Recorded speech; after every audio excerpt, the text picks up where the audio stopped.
This book was by far the worst book I had ever read in my life.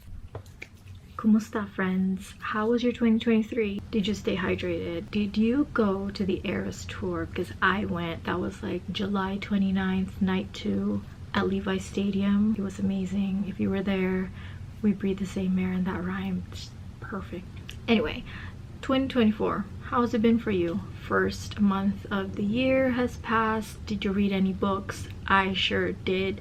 I read 27. It got cold, so I switched to this comfy that I got from Costco.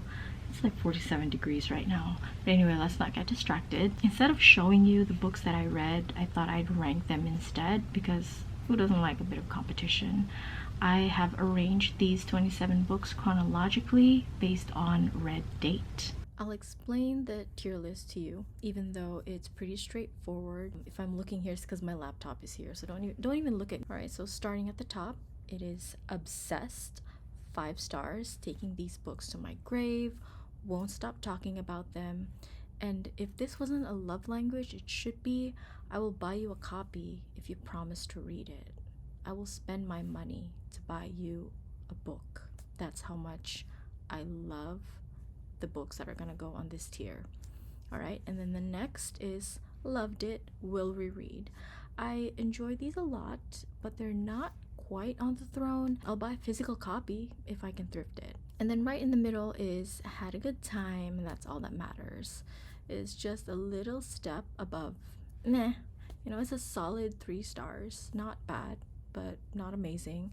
And you know what? That should be all right. And then below that is If I Were a Quitter, I Would Have DNF'd. Now, listen, life is too short to continue reading books that you just don't click with. So let's normalize DNFing and moving on to a book that sparks joy. But not in this case, because I was stubborn and I wanted to soldier on. So I finished these books, even though my brain had already packed its bags and was ready to check out. And then last and definitely the least, Kindling. The plot was basura. I don't care for these books, and that's like the nicest way that I can put it. So let's cut the chit chat. You're here for the ranking and not my ADHD fueled rambling. First up, starting the year strong with 2 YA romance by Asian authors. The first one is This Time It's Real by Anne Liang and Once Upon a K-Prom by Kat Cho. And these were both 3 stars out of 5 for me.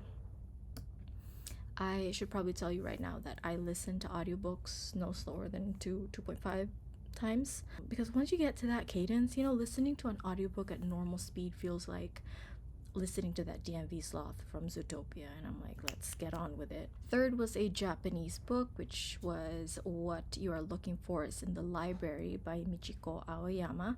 This was a Book Chica's PH Book of the Month pick for January, and that's like a book club that I joined for Cebuanos, Bisaya, Filipinos.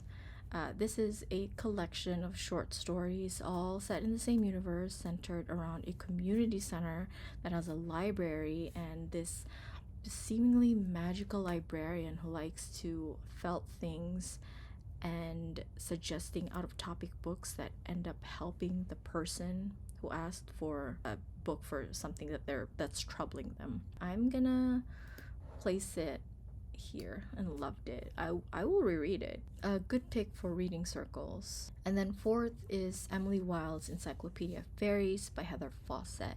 And this was very much magical forest in Norway vibes, you know, with Grumpy Sunshine, where the grump is the woman and the sunshine is the man. You don't see that often, but I'm gonna place it right here and loved it and will definitely reread. Wendell Bamblebee is such a lovable smartass. I actually listened to a background ambient forest playlist while reading this. It's kind of like further put me in the mood.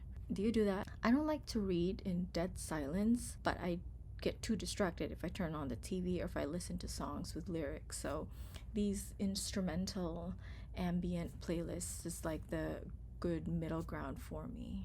And then fifth is my favorite book in January, which is Slewfoot by Brom. I'm going to give you some buzzwords, and if all of these tickle your fancy, then you will love this book just as much as I did. Now, these might be slightly spoilerish, maybe, so like I'm gonna give you a countdown. Cover your ears if you have to, all right? 3, 2, 1. Female Rage and Revenge, Devil Daddy, Hypocritical Puritans, 1666 Connecticut, Paranormal Horror, and The Witch, starring Anya Taylor-Joy. I actually read this on Kindle Unlimited, and as soon as I was done, I raced to Barnes & Noble to get me a paperback because this book is so beautiful. It comes with artwork from the author himself. Definitely a 5. I was obsessed. I'm obsessed with this book. I loved it. Now, the 6th book, which I devoured in like 4 hours, was The Center by Aisha Manazir Siddiqui. And the premise is it's hot, okay? The main character, Anisa Elahi, dreams of becoming a translator for great works of literature, but what she's actually doing, spending most of her time, is subtitling Bollywood movies. She has this white boyfriend, Adam, who learns to speak Urdu with native fluency, speaking it better than she does. So she forces him to reveal the secret of how he learned this language so quick, which is that he goes to this place called the Center. You spend 2 weeks there absorbing the language, and it's really expensive to get in. Members get to refer only one person in their lifetime, and you can't bring your phone, your tablet, or anything that connects you to the outside world for those 2 weeks. It's a fun book. The twist I didn't really see coming. It is going to loved it. Will definitely reread, but probably not for a long time. But it was really good. The 7th book, man, usually the number 7 is really lucky for me, but not in this case. This book was by far the worst book I had ever read in my life that I haven't scrubbed from my brain yet. I can't wait to forget that this book ever darkened the doorstep of my Kindle, that I ever used one of my 60 library loan slots for this. And this book is The Salt Grows Heavy by Cassandra Khaw, which I give 1 star to. And I really need to clarify that the 1 star goes to the book cover, which is gorgeous. It goes to the artist, Morgan Sorensen, and the designer, Esther Sarah Kim. That's why I haven't completely bumped this off the list. No stars for the book itself or the author, but it's good for kindling, I guess. How can I explain this book? Remember that episode of Friends where Joey was trying to write an endorsement letter for Chandler and Monica to the adoption agency, and he learned how to use the thesaurus on the computer? It's like that. The Salt Grows Heavy is the bookification of they are humid, prepossessing Homo sapiens with full-sized aortic pumps. I wonder if the author and baby kangaroo Tribbiani have bumped into each other at a thesaurus abuse support group. The 8th book that I read was This Thing Between Us by Gus Moreno. It is a horror thriller that still boggles my mind to this day. So this book is about Tiago, a widower, versus Itza, his home smart speaker, where a mysterious evil entity inhabits. Now, I don't want to say more, partly because I don't want to spoil anything, but if you're in the mood for something dark and spooky and only like under 300 pages, this one is a good pick. So I will put it in here. Had a good time. That's all that matters. Now, my 9th book, which took me a while to get through, it took me 4 days to read this one, was The Book Eaters by Sonia Dean. It is yet another horror book, but of the gothic variety. This is interesting. I gave this one 4 stars, so I would put it here. Loved it. Will definitely, you know what? No, actually, I would put it here. I don't want to reread this because it took me a while. I enjoyed it, but I would not reread it. That is like the most apt description that I've ever given. Okay, yeah, I'm fine with where it is actually. In this world, there is a secret line of people who literally eat books, and they retain the content of the book that they just ate. And so our main character, Devin, is on the run from her family, the family, and with her is her son, a child, who thankfully doesn't eat books but eats minds. Now, this one is set in the Yorkshire Moors in what I can assume is modern times because they have cell phones, but these book eaters, they're kind of in a world of their own, so sometimes it's hard for me to like picture them in a modern setting.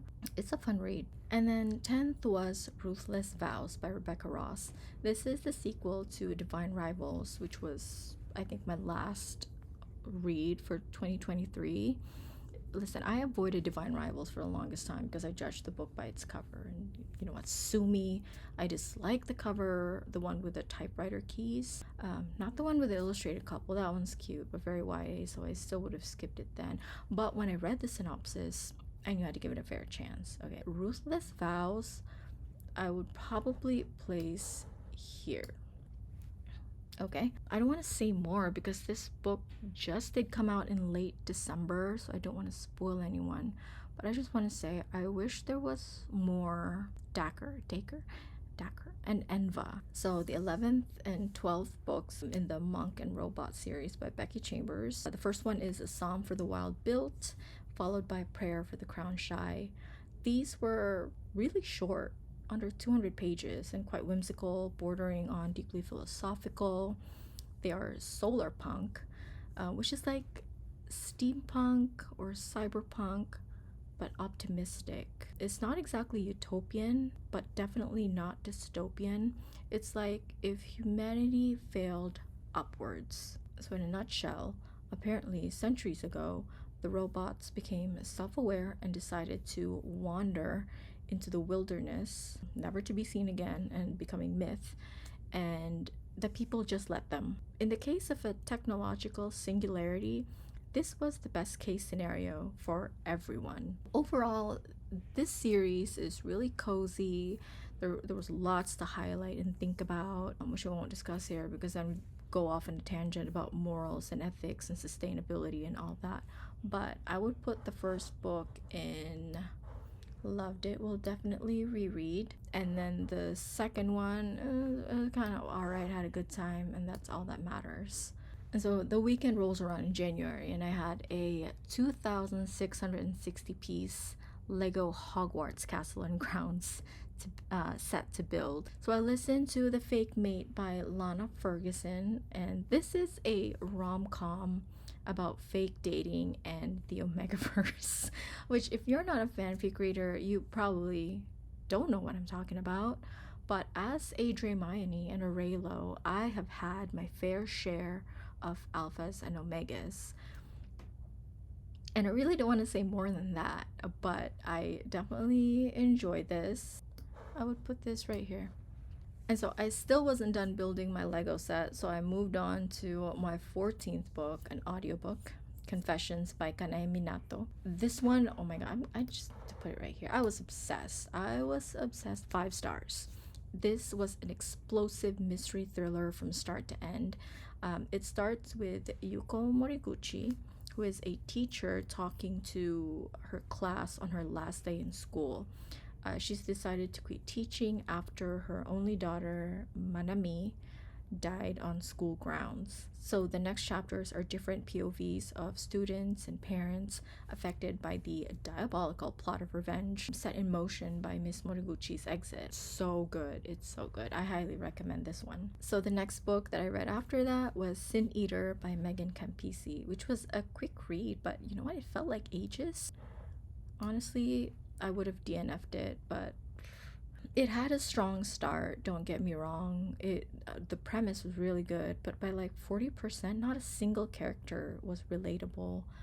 So I lost interest and just finished for the sake of finishing. This is a historical fantasy about a 14-year-old girl named May who is sentenced to life as a sin eater. She is now fated to hear the confessions of the dying, and then she's supposed to eat ritual food that symbolizes her sins. And look, the food it's not gross. It's normal food. It's not like raw, rotting stuff. This ritual food symbolizes the sins, and her act of eating it means that she's now shouldering the transgressions of the dead so that the dead soul can gain access into heaven. Now, I thought that was a really great hook, and if you think so too, don't let my opinion sway you. Give this one a read and let me know if you liked it.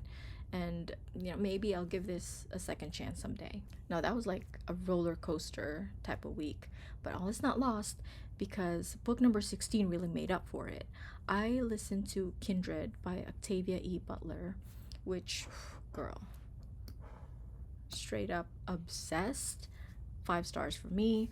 I had not read any of her books until now, but I did know that she was a science fiction superstar. Kindred is first set in like the 1970s in California, and we follow a young African American writer named Dana who has a white boyfriend, Kevin, and Dana keeps getting transported back and forth in time from 1976 California to like 19th century Maryland in a plantation where she meets her ancestors, who one of them is a black woman and the other is a white slaver planter. This book is so complex and heavy and thought provoking, and I think everyone should give this a read. It's really good. And then next up is Fireworks by Alice Lin.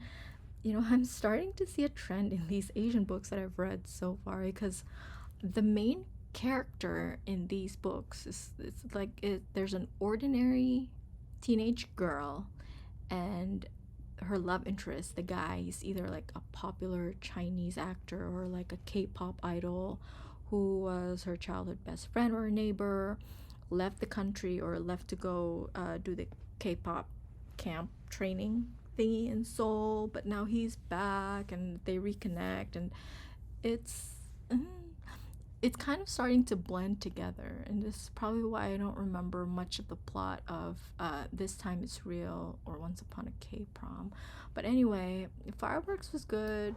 I had a good time reading it. I would put that right there. Now, book 18 was one I had been putting off since May of 2021 when I bought the paperback and then an Audible to listen on a plane ride, which I never actually did. It is Circe by Madeline Miller, and I don't know why I kept sidelining Circe, because I absolutely loved Song of Achilles. It was my favorite book of 2021. But I finally bought a new book light that didn't shut off for 3 minutes, unlike the one that I got from Costco. But anyway, I sat my ass down and read this during bedtime, and like, wow, 5 stars. I was obsessed. Let's put this right here. Madeline Miller can churn out bangers, and yes, it's only been 2 books of hers that I read, but every single one of them bangers. While reading this, I thought of other Greek mythology books that I enjoyed in the past, like Quicksilver by Stephanie Spinner, Mythology by Edith Hamilton, which was actually required reading in high school. Loved that. And the 1997 miniseries starring Vanessa Williams as Calypso.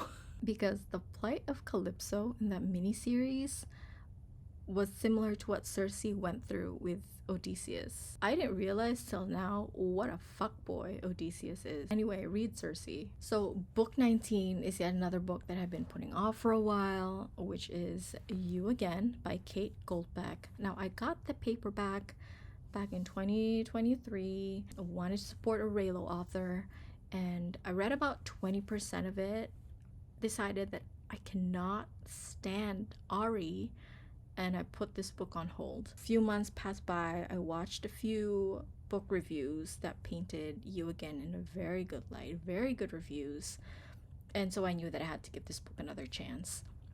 So I picked it back up and finished it in like 2 days. I actually brought this book with me when I went to the Monterey Bay Aquarium. I still absolutely hate Ari and Josh. I think they're so toxic for each other. I was actively rooting for them to not end up together. But I really loved the story. I really enjoyed Kate Goldbeck's writing. I will definitely get another Kate Goldbeck book. And while reading this, I have never wanted to visit New York more. Like, I can't wait to go to New York. I've lived in the US for over 15 years, and I still haven't been to New York. But this book makes me want to go there. I also haven't seen When Harry Met Sally, which apparently this book is a retelling of. Is it a good retelling? I mean, I don't care either way. Even though I hate the characters so much, I would still reread this because there was really good banter in this one, and the plot is really good. It's just I hate the characters so much. Next up is Nettle and Bone by T. Kingfisher, and man, what a ride. I went into this book not knowing what I was in for. I didn't read the synopsis or summary or read any reviews. I was literally going in blind. This is a fantasy adventure about Mara, who is a princess. She's like the youngest of three sisters. So she was sent off to live in a convent, so she escaped the traditional fate of being a princess. Her middle sibling, the middle sister, the sister above her, the older one, not the eldest, was married off to a prince of a powerful kingdom, but that sister died during pregnancy. Her eldest sister was sent off to replace the dead sister, and now that eldest sister's life is in danger.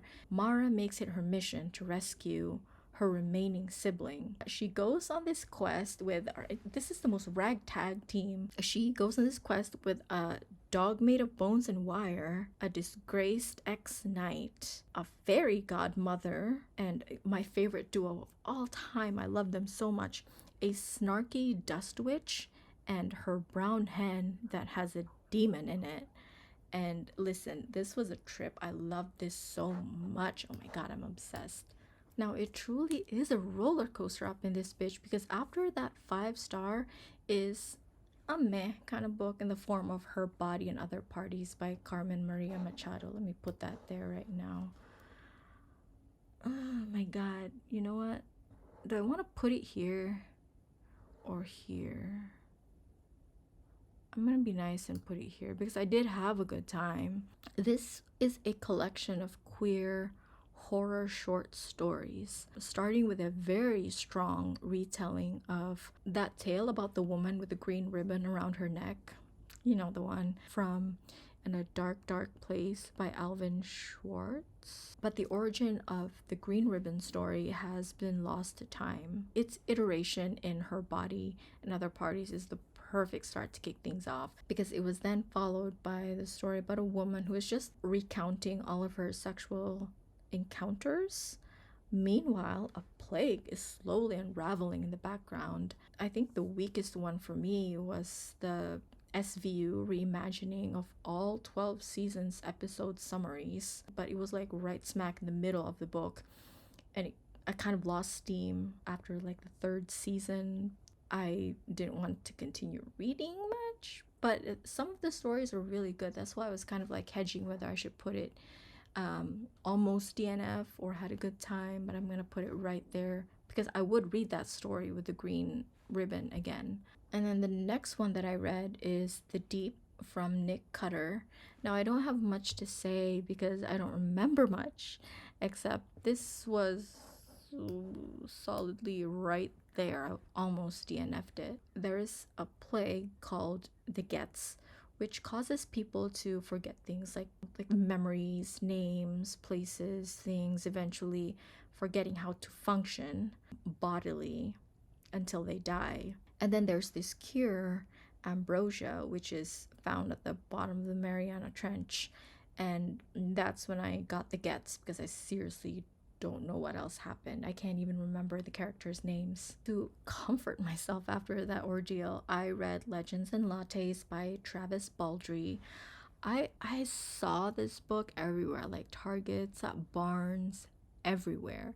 And while I'm not a big reader of high fantasy usually, a lot of reviewers said it's actually more on the cozy side and less on the action side. And it sure is. They weren't lying. There was a whole lot of Viv the orc building a coffee shop from the ground up with friends that she found along the way. While reading this, I really wanted to brew myself a cup of coffee, but coffee usually puts me to sleep, and I didn't want to do that, especially when this book was already like a warm hug. And I was listening to like coffee shop ambiance playlists, obviously. This was right here. I had a good time. There is a prequel, Bookshops and Bone Dust, which is on my TBR. And then totally ADHD coded, I was listening to I Like Me Better by Love, which reminded me of the trailer for the Netflix movie To All the Boys I Loved Before, which pushed me to listening to the series audiobooks by Jenny Han.